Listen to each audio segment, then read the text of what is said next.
What's up, guys? How's it going? MikeTheTech here, and today we're looking at HERTBER's grooved acoustic panels. Now, this is going to be a pretty short video because, I mean, how much can you really do with acoustic panels? But I wanted to check these out and see what the quality was like. You can see that we have some other acoustic panels here for some sound dampening. Now, these are hard style dampeners. This is a slightly different style. This is acoustic treated panels, which is going to be very interesting to see the difference of.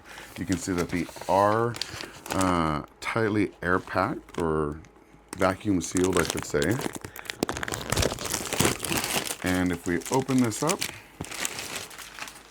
each one of these has 2 acoustic panels, and wow, they are already growing quite a bit.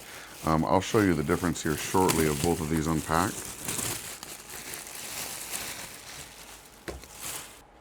So you can see that this little vacuum sealed thin thing here turns into quite a bit of actual foam, which is really interesting to see. Look at this style of panel as well.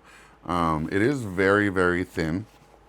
It's not going to withstand taking them off the wall and putting it back on. I think this is a more of a one and done. Once you install it, it's ready to go.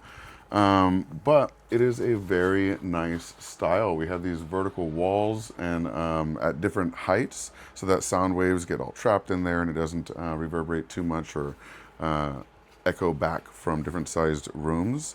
And the amount of these that they're able to fit in a very small amount of space is kind of wild. So as I pull all of these out, they are interlocked together.